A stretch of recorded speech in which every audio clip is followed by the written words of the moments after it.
You found it. Your home for the best content on your favorite team, the Fighting Tigers of LSU. Do us a favor, subscribe to the channel, leave your comments below, and be sure to smash that like button.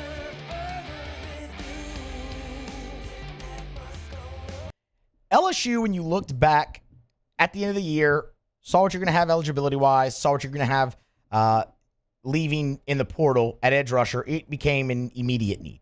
And they have absolutely crushed it, like they've done really every other aspect of the transfer portal. And they're not done yet. You know, I know people still want a tackle, people still want a safety. That's going to come.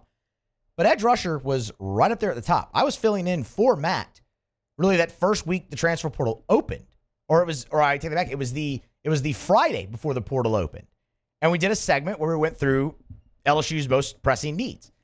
And edge rusher was one of the most pressing needs that we went through. I gave you 4, and edge rusher was one of the 4. Remember, Braden Swinson out of eligibility. Savion Jones out of eligibility. Deshaun Womack, well, he's at Ole Miss now. You didn't have a lot left. And then they hit the ground running.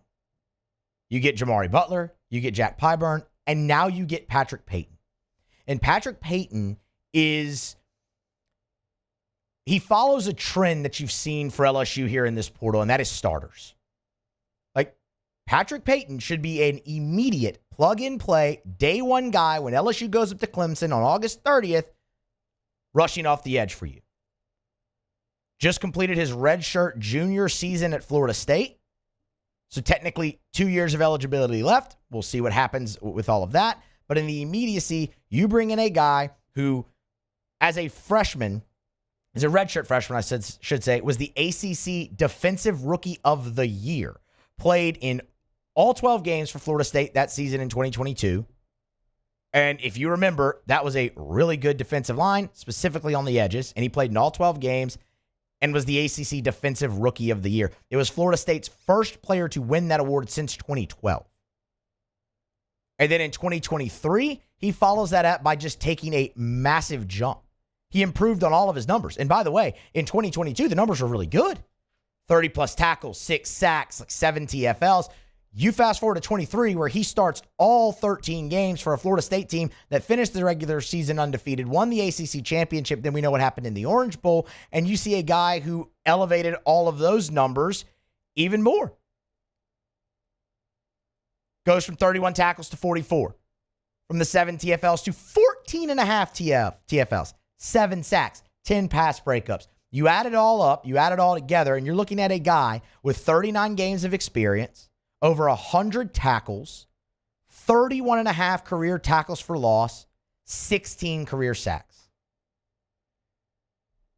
You love the get of Jack Pyburn. You love to get Jamari Butler. Certainly got all the tools, right?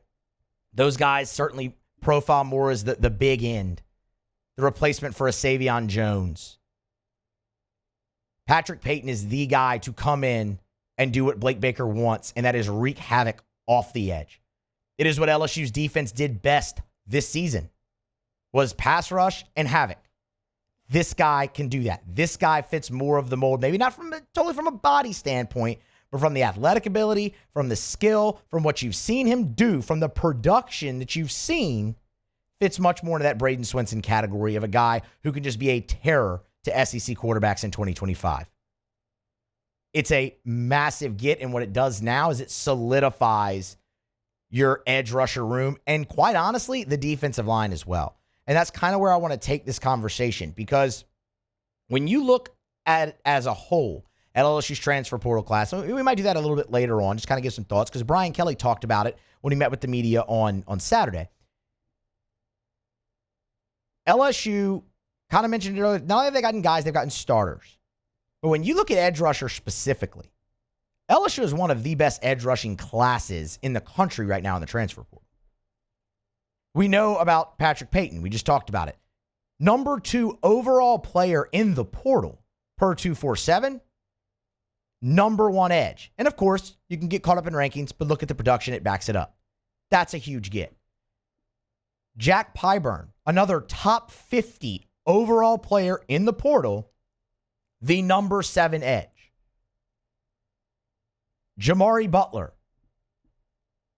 the number 16 edge in the portal and a top 150 player in the portal. So that gives you 3 top 150 players in the portal there, and all 3 of them top 20 edges and 2 in the top 10.